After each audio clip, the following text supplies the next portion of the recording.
하이 하이. 네, 여러분들 오늘도 루데 설신으로 이번 한 주 시작합니다. 하나님께서 기뻐하시는 말씀으로 시작하셔서 또 하나님께서 기뻐하시는 말씀으로 잘 마무리하실 수 있는 이번 한 주 그렇게 잘 마무리하실 수 있는 저와 여러분 되시길 소망하고 축복합니다. 네, 여러분들 죽으면 죽으리다. 이 부분에 대해서 우리가 가끔 잘못 이해할 때가 확실히 있긴 있는 것 같아요. 그거 한번 살펴보려고 합니다. 여러분들 에스더뿐만이 아니라 에스더서는 이제 이 바사제국의 바벨론에 이어서 계속해서 이 포로 생활 내지는 이방인으로서의 역할을 살아오던 유다 백성들, 이 에스더와 유다 백성들 가운데 던질 수밖에 없는 질문이들이 있었어요. 그게 뭐냐면은 하나님 도대체 어디 계시는가? 아니 그래서 하나님 도대체 어디 계시는가? 이것이 이 에스더와 유다 사람들에게 있어서 질문하지 않을 수가 없는 그러한 내용이었던 겁니다. 그것을 조금 구체적으로 이야기한다면은 우리가 왜 지금 포로가 되어 있는가라고 할 수 있겠어요. 하나님의 이 역사하심이 있었을 텐데 왜 우리는 포로이고 왜 하나님은 뭔가 이 바벨론이 되었건 어쨌든 다른 나라의 신에게 패배를 한 모양새로 드러날 수밖에 없는 이유가 무엇인가, 이런 질문을 할 수밖에 없었다라는 거죠. 하여간 그 모든 것들을 총망라할 수 있는 표현이 무엇입니까? 하나님은 어디 있는가? 하나님은 왜 보이지 않는가? 라는 거예요. 더욱이 에스더서를 딱 보면요, 아하수에로 왕이라고 하는 정말 그 중요한 인물이 등장을 합니다. 근데 이 아하수에로 왕을 보면요, 사실은 조금 불쌍하다라는 생각이 들어요. 왜냐면 왕이잖아요. 당시에 굉장한 열강의 이 역할을 차지했었던 페르시아 제국의 왕입니다. 그런데 이 에스더서에 드러나는 아하수에로 왕은 되게 불쌍한 게 뭐냐면은 왕이 줏대가 없어요. 처음에 와스디를 불렀다가 와스디를 갈아치우죠. 근데 갈아치우게 되는 계기에서 첫 번째로 뭐라고 성경이 이야기하고 있냐면 아하수에로가 술에 좀 취해가지고 와스디를 부르라고 하거든요. 근데 와스디가 말을 안 들어요. 그러니까 와스디를 내쫓아버리고 에스더를 들여오게 되는 어떠한 이 상황이 펼쳐지는데, 이 상황에서 아하수에로가 지금 아하수에로만의 온전한 결정이 있나요? 술에 취해서 결정했었고 와스디가 말을 안 들으니까 결정이 되었었고, 하여간 능동적으로 드러나는 모습이 하나도 없더라라는 게 이 에스더서에서 드러나는 아하수에로 왕의 모습이라는 겁니다. 이거를 유다 백성의 입장에서 봤을 때 하나님도 보이지 않아서 너무 답답한데 심지어 뭔가 어떤 결정을 내려야 하는, 그래서 그 결정을 통해 우리가 어쩌면 구원받을 수도 있겠다 싶은 아하수에로 왕마저도 어떻게 살고 있어요? 다른 상황들에 의해서 막 살아가고 있는 것이 등장되게 되더라는 거죠. 심지어 이 유다 족속을 멸하려고 하는 하만의 이 계략에 있어서도 결국에는 이 아하수에로 왕이 도장을 찍어버리잖아요. 근데 그 도장을 왜 찍는 거예요? 유다가 싫어서? 아니에요.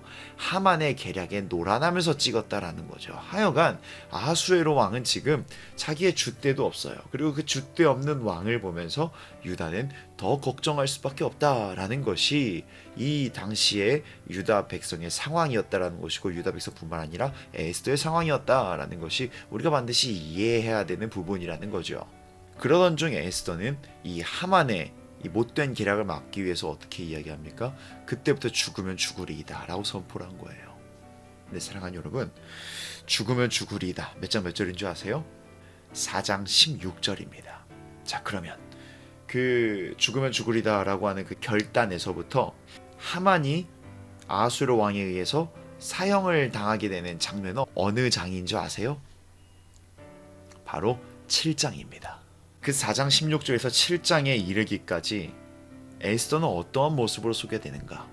여러분들 아시던 대로 죽음을 무릅쓰고 왕 앞에 나가기도 하고, 그리고 이 하만의 계략을 한꺼번에 다 아주 극적으로도 표현하게 해야 되겠고, 뭔가 임팩트 있게 이 계략을 드러내야 하겠으니까 막 각을 보거든요.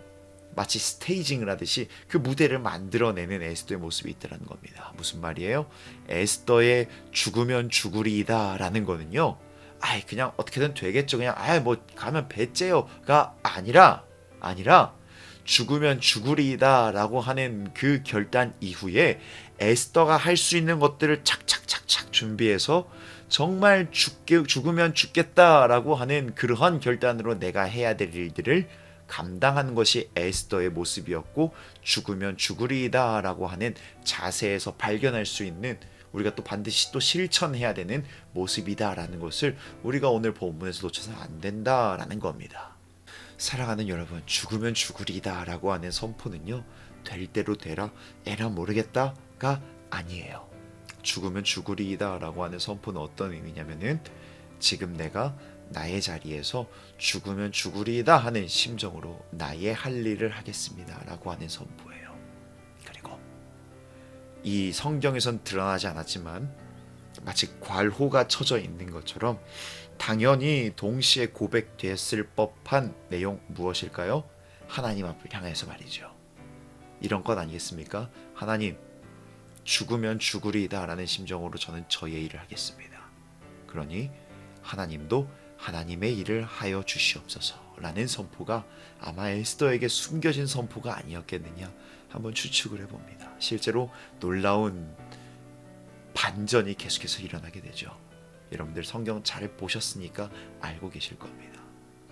죽으면 죽으리이다 라고 선포하며 나의 할 일을 했던 에스더, 그리고 성경엔 드러나지 않았지만 분명히 하나님을 향하여서도 저는 저의 일을 하겠습니다. 하나님은 하나님의 역사하심을 보여주시옵소서라고 기도했을 그 에스더의 고백과 삶의 모습은 하나님께서 움직이시지 않으실 수가 없었고 그 위대한 구원의 역사, 반전의 역사를 보이기에 충분하지 않을 수가 없었다라는 것을 우리가 시간 기억하기를 소원하고 축복합니다. 사랑하는 여러분, 이번 한 주가 시작돼요. 이번 한 주도 여러분들 쉽지 않을 거고요. 어쩌면은 상황에 따라서 사람에 따라서 죽으면 죽으리다라는 심정으로 이번 한 주를 맞이해야 되는 지체들도 있을 겁니다. 그러나 사랑하는 여러분, 죽으면 죽으리다라고 선포하시면서 동시에 선포하는 거예요.